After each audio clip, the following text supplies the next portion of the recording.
آج ہم اس مقام پر پہنچے ہوئے ہیں کہ اب ہم شہد کی مکھی کے بارے میں بھی بہت کچھ جانتے ہیں، شہد کے بارے میں بھی بہت کچھ جانتے ہیں۔ اس پر اب اللہ فرماتا ہے ان فی ذالک لآیۃ لقوم یتفکرون، اس میں سوچنے والے لوگوں کے لیے بڑی نشانی ہے۔ اب شہد کی مکھی کی کوئی خوبی اگر بیان کی جائے تو یہ خوبی کس کی بیان ہو رہی ہے؟ اس کیڑے کی خوبی نہیں، اس رب کی خوبی ہے کہ جس نے مختصر وجود میں کیا کچھ رکھ دیا ہے۔ تصویر کی تعریف مصور کی تعریف ہوتی ہے جس نے اس میں رنگ بھرا ہے۔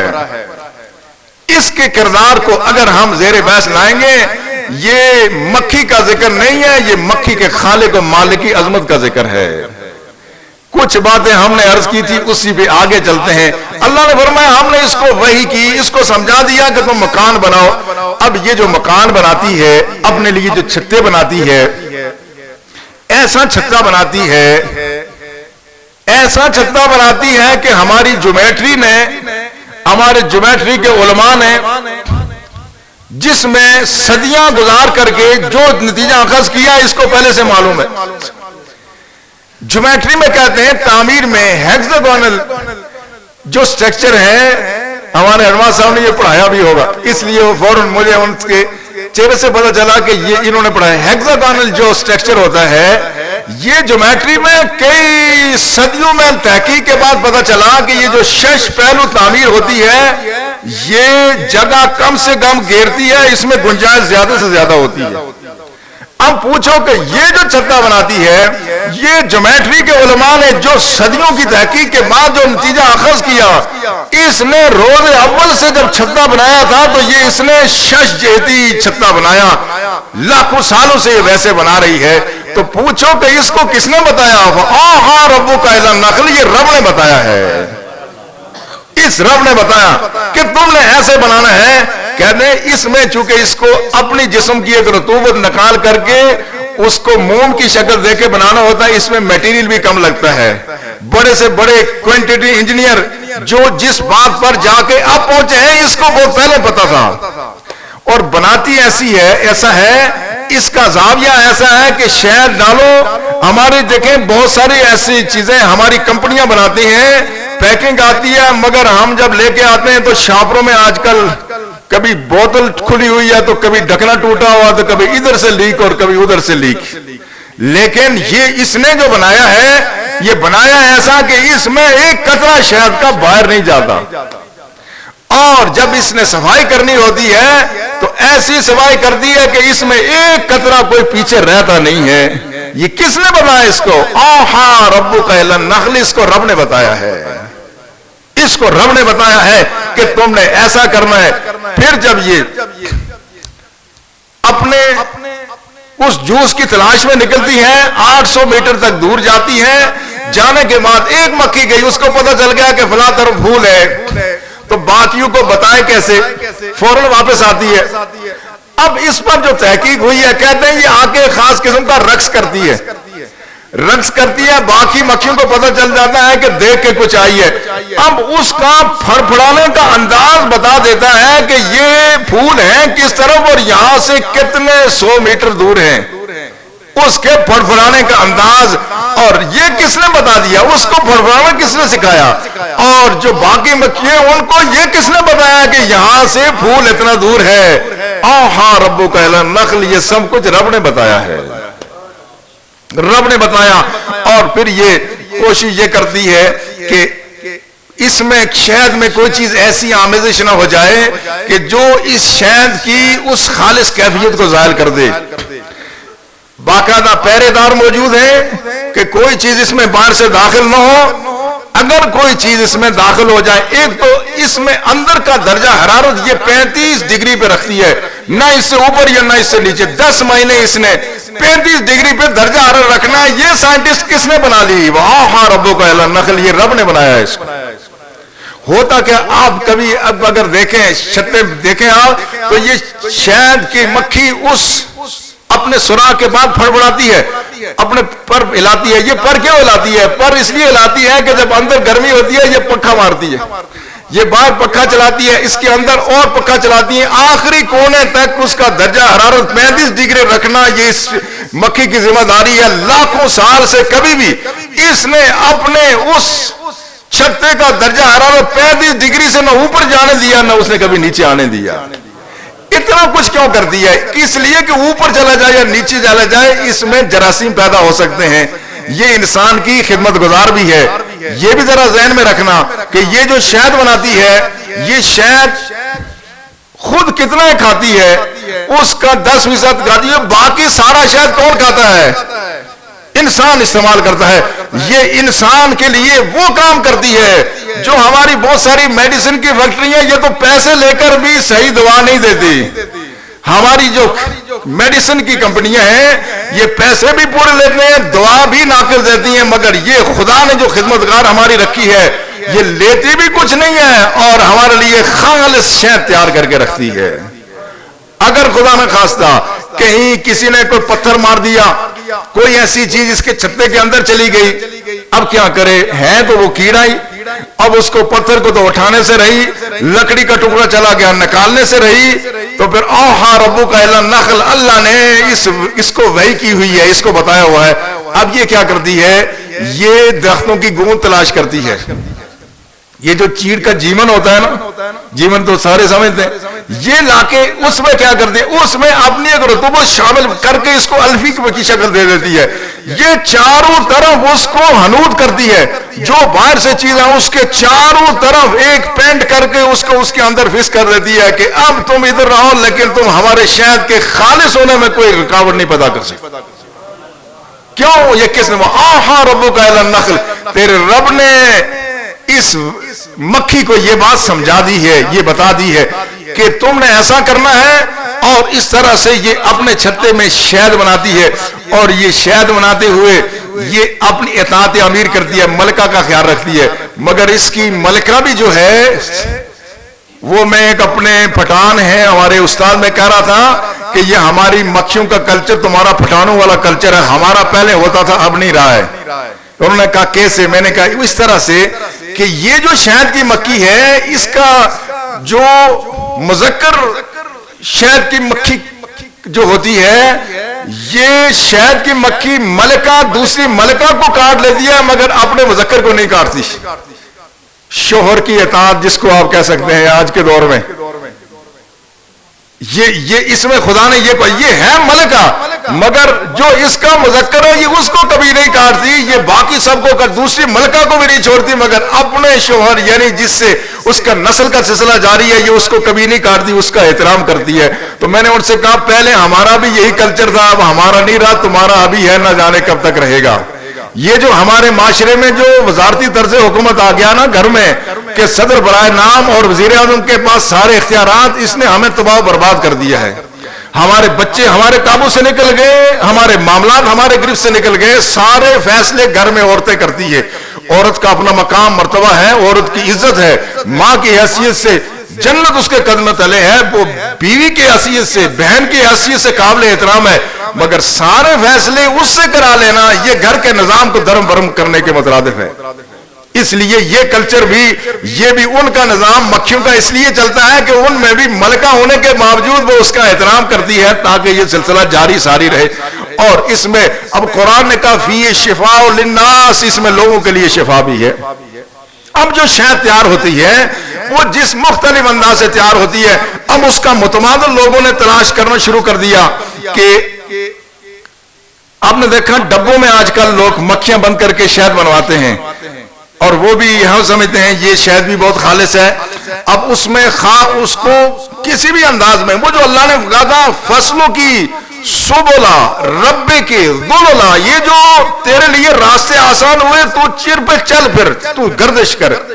آج جو شہد ڈبوں میں بنتا ہے، آج کی تحقیق یہ بتاتی ہے کہ مکھی جو شہد کی مکھی جو جوس لے کے چلتی ہے، اس کی فلائٹ میں خدا نے جو خصوصیت رکھی ہے وہ کسی اور شہد میں کوئی فیکٹری پیدا نہیں کر سکتی۔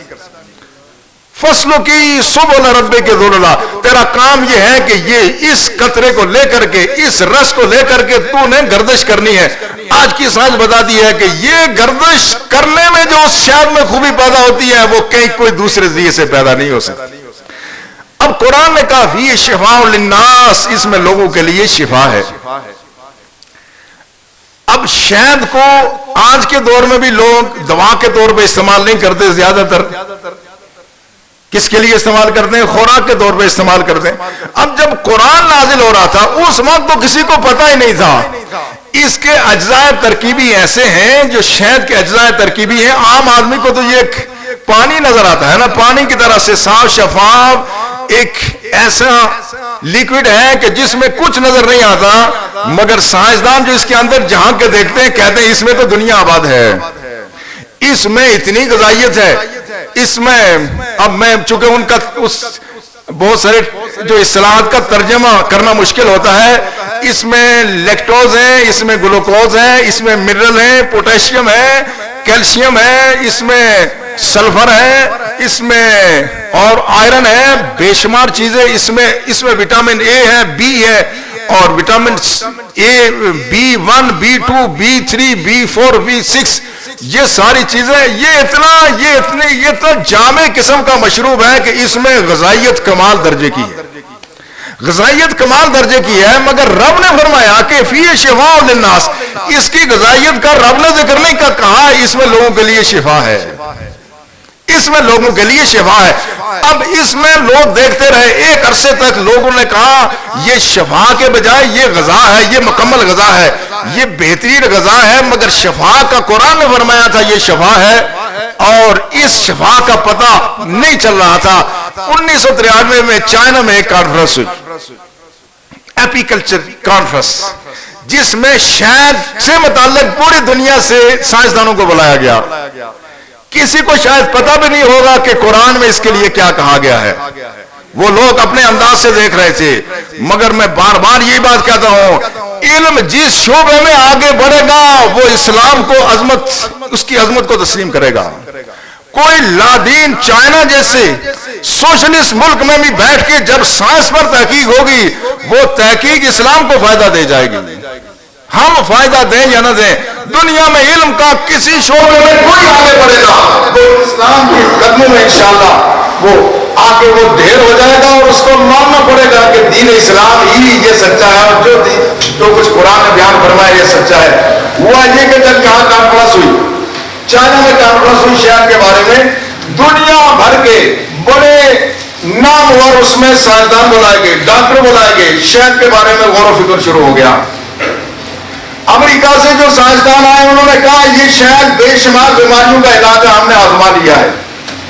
پولینڈ کا ایک ڈاکٹر آیا، اس نے کہا میں نے آزمایا ہے، یہ بہت ساری بیماریوں کا علاج ہے، یہ جلدی بیماریوں کا علاج ہے، یہ زنانہ بیماریوں کا علاج ہے، اور یہ بے شمار معدے کی بیماریوں کا علاج ہے۔ اور اس میں جو رومانیہ کا ایک ڈاکٹر تھا اس نے کہا کہ اس میں موتیا کا علاج ہے، آنکھ میں جو موتیا پڑ جاتا ہے۔ بزرگ کچا شہد گھر پہ رکھتے تھے، خواتین بالخصوص، پرانے بزرگ خواتین کہتے کچا شہد، کچے شہد نہیں سلائی لانی ہونی ایسیاں، کوئی پتا ہوگا آپ کو پرانے بزرگوں کو، کچے شہد نہیں سلائی لانی سی۔ اب آپ دیکھیں کہ ہمارے بزرگوں کا سینس کتنا، تجربے سے کتنی باتیں سیکھی تھی۔ اس رومانیہ کے ڈاکٹر نے کہا میں نے اپنی پوری پریکٹس میں شہد سے لوگوں کی آنکھوں کا علاج کیا، موتیا کا۔ اس نے کہا میں نے 2094 مریضوں کو شہد کی سلائی لگوائی اور 2002 مریض مکمل طور پر شفا یاب ہو گئے۔ اب پتہ چلا کہ قرآن نے کہا فی شفاء للناس، اب قرآن کی عظمت کا پتہ چلا کہ اللہ نے فرمایا اس میں شفا ہے، تو یقیناً اس میں شفا ہی تھی۔ مگر میں یہ بھی عرض کروں، یہ نہ ہو کہ یہ بازار کا شہد دے کے آپ آج جا کے سلائی لگانا شروع کر دیں۔ نہیں، یہ جو بازاروں کے شہد ہیں یہ سے سلائی نہیں لگانا، یہ تو وہ جو اللہ کا دیا وہ فی شفاء للناس، جو مکھی نے بنایا ہے، جو فیکٹریاں بناتی ہیں اور جس کو تجارتی بنیاد پہ اس نظام سے ہٹ کر کے بنایا جاتا، اس میں شفا نہیں ہے۔ ہاں اس میں شاید کچھ نہ کچھ غذائیت ہو، وہ شفا اس میں پیدا نہیں ہو سکتی۔ اب یہ جو شہد ہے اس کے لیے قرآن نے کہا فی شفاء للناس، اس میں لوگوں کے لیے شفا ہے۔ تو اب پتہ چلا کہ قرآن کتنا سچا۔ اب جو بات اب یہاں پتہ چلی کہ یہ شفا ہے اور اس میں مزید تحقیق جاری ہے، اس سے یہ بھی پتہ چلتا ہے کہ یہ جو شہد استعمال کیا جائے یہ فوری طور پر جزو بدن بنتا ہے۔ کوئی بھی خوراک کھائیں ہضم ہونے میں وقت لگتا ہے، لیکن شہد کو جب پانی ملا کر کے اس کو کوئی آدمی استعمال کرے تو اس کے استعمال کرنے کے صرف 7 منٹ کے بعد یہ خون میں شامل ہو جاتا ہے۔ شہد پانی کے ساتھ اگر استعمال کیا جائے 7 منٹ کے بعد یہ خون کی رگوں میں چلا جاتا ہے۔ دنیا کا کوئی ایسا مشروب نہیں جو اتنا جلدی رگوں میں چلا جائے۔ اب یہ بات جو آج کی سائنس کو پتہ چلا، اللہ کے رسول پہلے سے اس سے واقف تھے۔ بخاری کی روایت ہے عن ابن عباس رضی اللہ تعالی عنہ قال قال رسول اللہ صلی اللہ علیہ وسلم الشفاء فی ثلاث۔ ابن عباس کہتے ہیں رسول اللہ نے ہمیں تعلیم فرمائی اور کہا الشفاء فی ثلاث، کہا 3 چیزوں میں شفا ہے۔ کس میں؟ فرمایا شربت و عسل، فرمایا شہد کے پانی میں، یعنی شہد کے شربت میں اللہ نے شفا رکھی ہے۔ اللہ کے رسول نے ایک ہی بات فرمائی، فرمایا الشفاء فی ثلاث، 3 چیزوں میں شفا ہے۔ شربت عسل، یہ جو شہد میں پانی ملا کے پیا جائے اس میں اللہ نے شفا رکھی ہے۔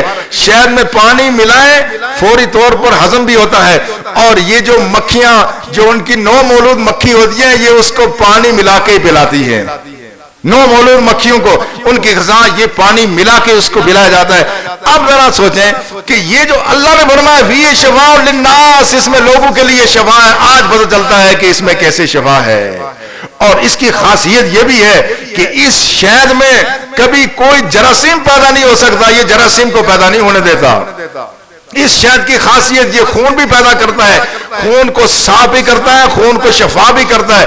اس لیے رسول اللہ صلی اللہ علیہ وسلم نے فرمایا من لائقا ثلاث غزوات، من لائق الاصل ثلاث غزوات فی الشہر لم یصبہ عظیم من البلا، کہا جو شخص مہینے میں صرف 3 دن صبح شہد کا پانی پی لے، شہد کو ملا کر کے پانی میں، فرمایا اس کو کوئی بہت بڑی بیماری لاحق نہیں ہو سکتی، اس کو بڑی بیماری لاحق نہیں ہو سکتی۔ آپ دیکھیں اللہ کے رسول جو بات 1400 سال پہلے فرما رہے ہیں آج وہی چیز صحیح ثابت ہو رہی ہے۔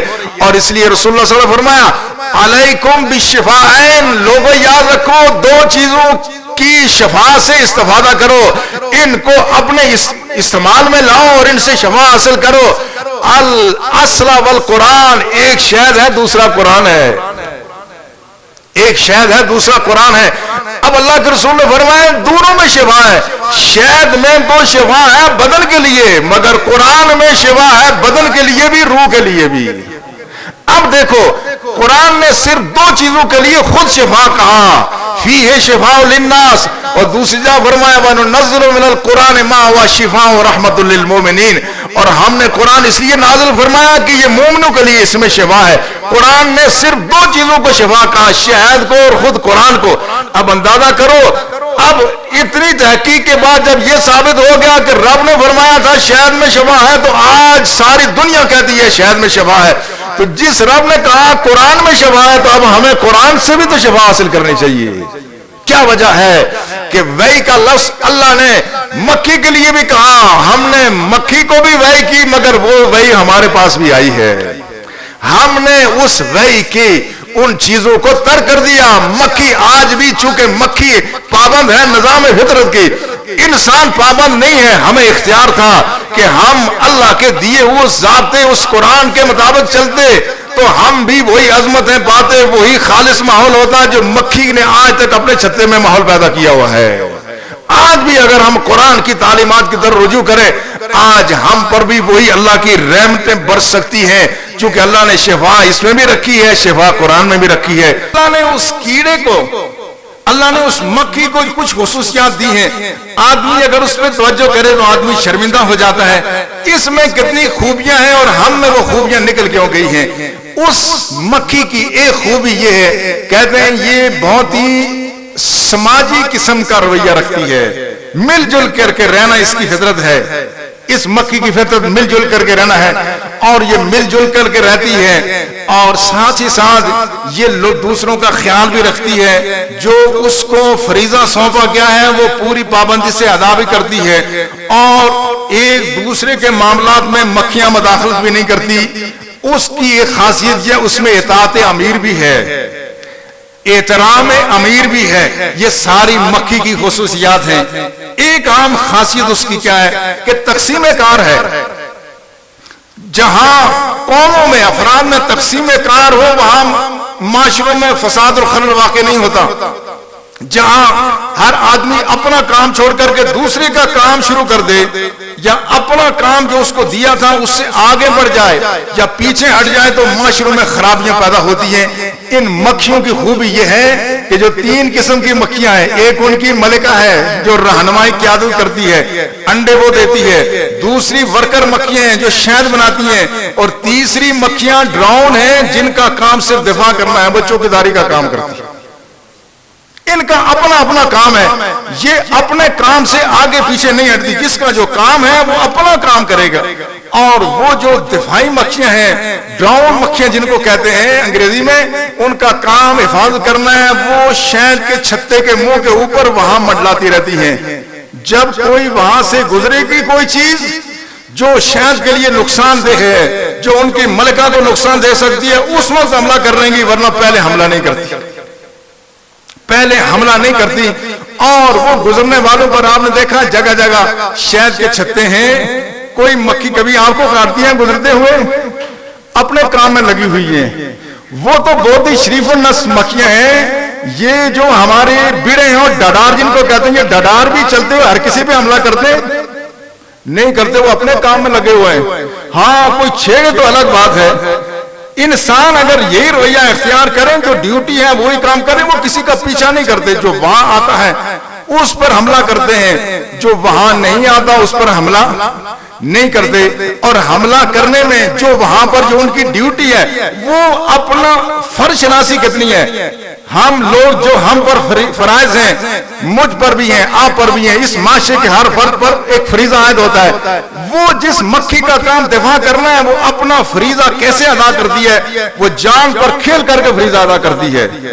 کوئی بھی جانور اندر داخل ہونے لگے، وہ اس کو جب ڈستی ہے، یہ اس کو کہتے ہیں ہمارے سائنٹسٹ، یہ سوئسائڈ اٹیک ہے، یہ خود کش حملہ ہوتا ہے۔ خود کو حملہ کیسا ہے؟ اس کو پتا ہے کہ میں حملہ کروں گی تو میں زندہ نہیں بچوں گی۔ کیوں؟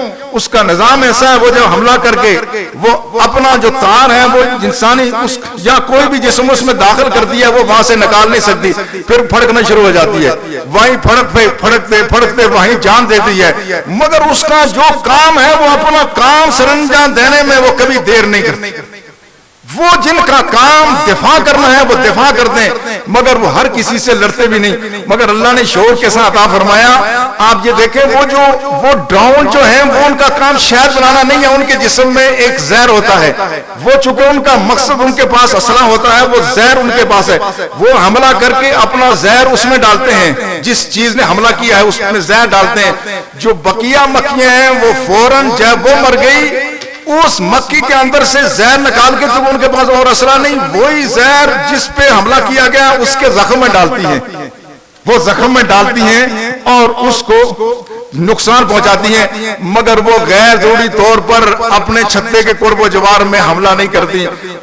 اس معمولی سی اس کیڑے میں جو اصل بات کیا میں بتانا چاہتا ہوں کہ وہ شہد کی مکھی کی ملکہ کا وہ احترام کرتی ہیں، جو اس کے لیے لاتی ہیں وہ خود نہیں کھاتی۔ رائل جیلی کی ایک اصطلاح ہے، وہ خوراک لاتی شہد کی مکھیاں ہیں، مگر وہ لا کر کے رکھتی ہیں، ملکہ کے لیے خود استعمال نہیں کرتی، وہ سمجھتی ہمارا حق نہیں ہے۔